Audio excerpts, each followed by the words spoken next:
Hi, folks. You're with Tacitus today, your pushback channel. Thank you for joining this audio live stream. In this essay, I'd like to talk about some issues where there's a whole lot of things converge. So I'll try and unravel the complexity of this and then at least come out with a summary of what's going on and maybe some proposed remedies as well. But what we've got here and all across the Western world, or certainly in places like Britain, Australia, New Zealand, Canada, is there's a lot of the smaller, medium-sized home building firms, companies that are going out of business, going bankrupt. Now, some of them have contracts to build 100 houses, 200 houses in new suburbs. So it's not like they've got no business or no orders on their books. They've certainly got the orders, but somehow they're going broke. Now, you could say, well, that's mismanagement, and there's certainly an argument to be made there. But others say, well, it's a supply chain disruption, or it's this, or it's that. It's a shortage of labour. They can't find people to do the work, and so I just want to unravel this because there's more propaganda in the middle of this discussion than anything else.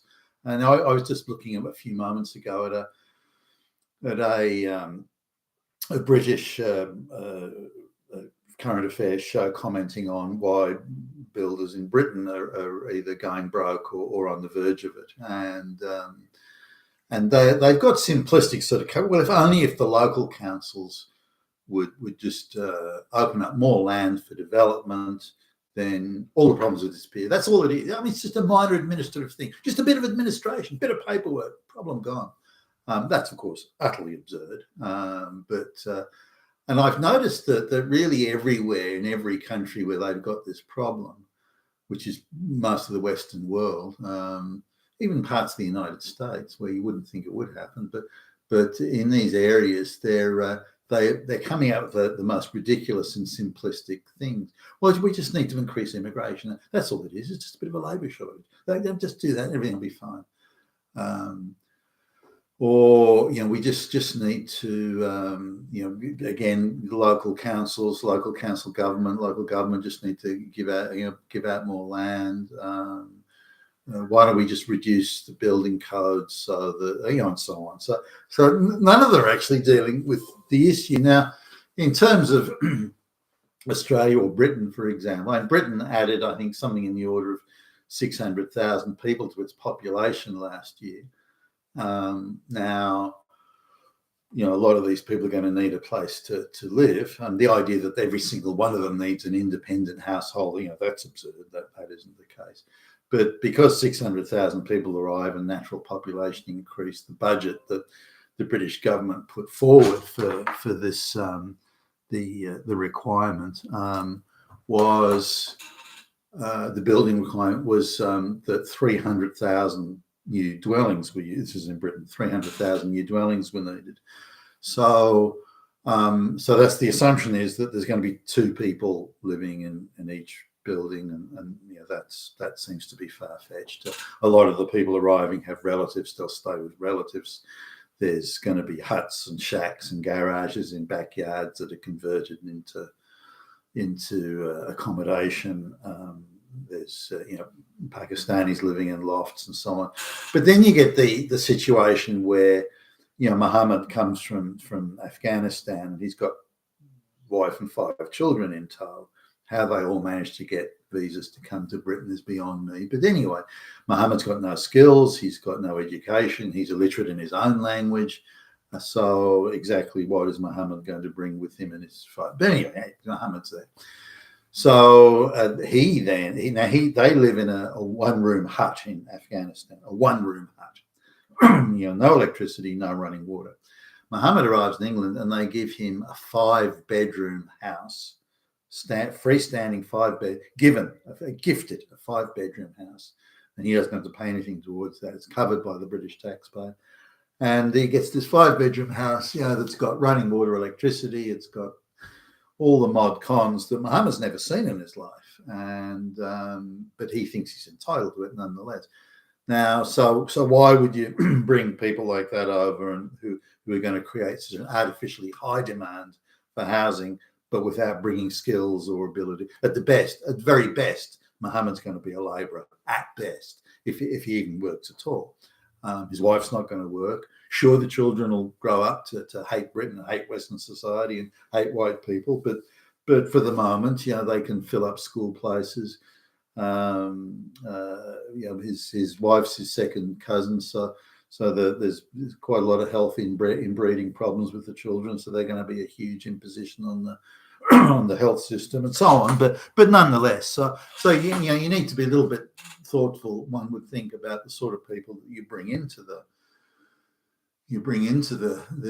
country and the sort of demand they're going to place on how. Why should someone that's lived in a one-room hut all their life, why should they be given a 5-bedroom house? And you could debate all that sort of stuff, but immigration is obviously a key factor in driving demand.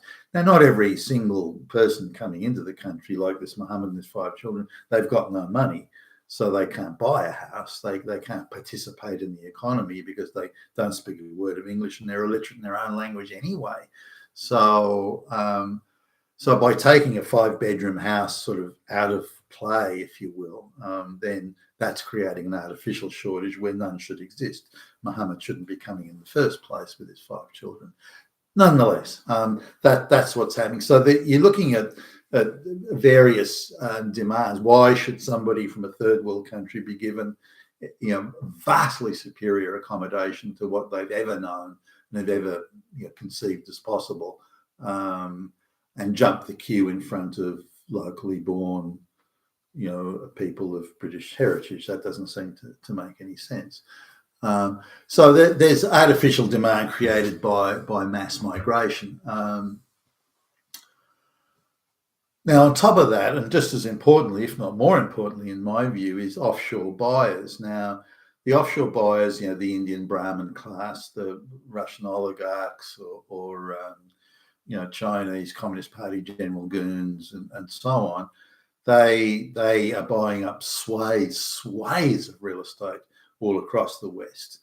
And you see a penniless university students from Russia arrive in Sydney, and 3 years later they've got a portfolio of 5 properties. Yeah, sure they do. And so this is something that you see it across in the Chinese community as well. Now, the Chinese use buyer nominees. So the Communist Party general sitting at the top of the tree, who's worth gazillions, he goes to the relatives of people that sort of are dependent on him in China. And he said, have you got any relatives in Australia, for example? Yes, I do. I've got a cousin and again, a brother. And okay, get them to buy 2 properties each, 3 properties each. But I own them, but you can pretend to own them as far as the Australian government and tax collecting officer is. Then you can all get you can all get these tax write-off benefits and so on. So we'll loan you the money from here. You can then buy it. I can then write off any costs and get other tax write-offs with the Chinese government and the like. So it's a massive money laundering tax scam in effect.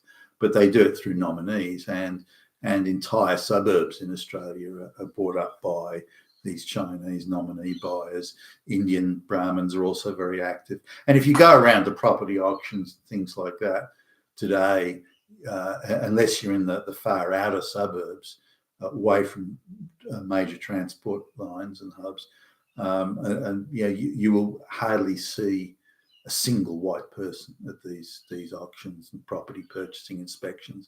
I've gone to property inspections and I'm the only white guy there.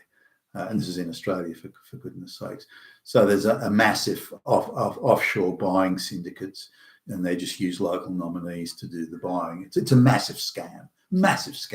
And if that was dealt with, the property shortage would be cured very, very quickly. But no one seems to do anything about it. Nobody wants to do anything. And as I've mentioned many times before, Australian politicians, and indeed politicians in Britain and Canada and elsewhere, more than half their income now comes from property speculation, and they're very much in league with the big financial firms, the big banks, who make sure that politicians can purchase property at below market price, and then they introduce those same politicians to Chinese buyers who then pay premium rates, so that just flipping a property in 12 months can net the politician a few several $100,000, which they can stick in their pocket, and they can just do that every year, or they sit on real estate and collect rental income and use various tax offsets in their own tax management systems and so on. So politicians, there was a time before globalization when the politician's income came from their salary as a politician. Today, that's not the case. 40% of a politician's income comes from their parliamentary salary.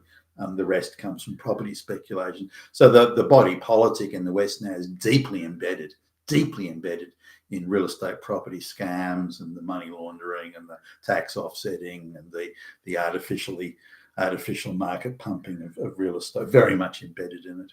And they don't want to let that go, because with it their lifestyle goes.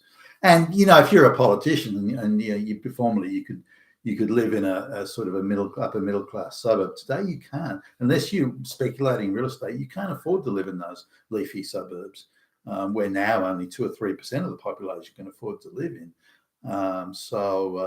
But coming back to the builders sort of going broke, because of the property market has been detached from actual market forces, real market forces. It's suffering the penalties of a rigged, fixed market, and that's really the core problem that it's got. But let's look when the COVID these builders that are going broke are really subcontracting to larger building firms, and they've agreed to a fixed price. So the fixed, and I'll use round numbers here, but the fixed price, they've agreed to do 100 to build each house for $100, and that's the agreed price. It's a fixed price contract, again put in by the bigger builders that are supported by the banks. Now the banks are much less willing to support the smaller builders, but nonetheless. So when COVID came along, and quite a few of the labourers went back to their country, or alternatively, the people weren't allowed to work on the building site, which was certainly the case in many areas. You couldn't build a house even if you wanted to, even if you had the workers there. So, but the bigger building firms didn't let the smaller builders, the subcontracting builders, off the hook on price. I mean, there was some argy-bargy, but basically they're being held to the price. Now, they had delays in the building, so sitting on things for a couple of years, and some of them borrowed quite a bit of money of that, so they've got to service that debt, and the banks were to a point understanding, I guess, during COVID. But it's better to keep the builder alive, where they will pay you eventually, rather than to pull the pin and then they go bust and then you don't get paid. So for a bank, it's better to show some forbearance on this, which some of them did. So while COVID was on, the COVID lockdowns were on, the building slowed down for the lockdown reasons. You'd think the builders would have got some sort of dispensation. Didn't really. Some of the labouring people went back overseas, but the idea that they were all brown and black is nonsense. A lot of the people that went back home because they couldn't work with Irish and that sort of thing. So now on top of that, when the COVID thing came off, or when people started going back to work, the supply chains were disrupted, and some of the Chinese firms that were, say, making building materials, or other firms, it didn't just have to be Chinese firms, they were they had to sort of crank things back up again. Then you had the artificial price increases, the artificial inflation of we can't find drivers, with labour shortage, all these terrible, terrible lies that were being told to us, when in the reality was that there were the people there to do it, but they insist they had to be triple vaccinated, and they had to work for even shittier wages than they had to before. There are all sorts of other, again, non-market driven forces at work there, and this slowed down this increased the cost of it. So you've locked into a price on $100 for a house, and you say your cost of labour and materials were $80, but now given the increase in the cost of materials, it's now $102. So for every $100 you make, it's costing you $102 to make it. You try and renegotiate the deal. The big builder says no, fuck off. So the builder's got no choice but to go bankrupt and just walk away from the whole thing, which is what a number of them are doing. Not through malice necessarily, but because they've got no choice. Now we've done some work for building firms, and we're aghast at how incompetent they often are, and how they rely on all sorts of scams and strange behaviour to survive and get by. They see their job they see their purpose is to survive day to day, and if they have to engage in high-handed behaviour to do it, they say, well, that's just the world we live in, that's how it is, and so on. And they're quite sort of I don't know, vulgar and brutish in their attitudes and behaviours, as far as I believe, at least. But that's where the thing's gone.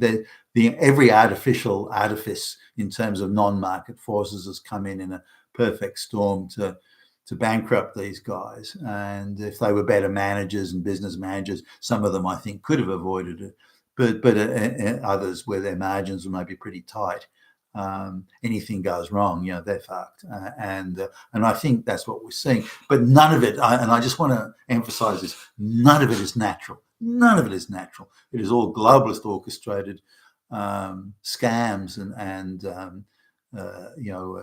rigging the economy, rigging outcomes, rigging prices, and the whole thing. The energy, the shortage of energy, for example, that's completely contrived by the globalists, bypassing market forces and creating artificial shortages and so on, forcing the green agenda, even though it's far more expensive and much less effective, and so on. So that's what happened. The builders have been caught up in that. Now the solutions, they say, well, we just need more immigration, we just need more land release. That's bullshit, absolute bullshit. But that's the nonsense going around. But no one's prepared to come to grips with the real issues. And if they're going to deal with this, then they need to come to grips with those issues. You've been fantastic today, your Pushback channel. Thank you for listening.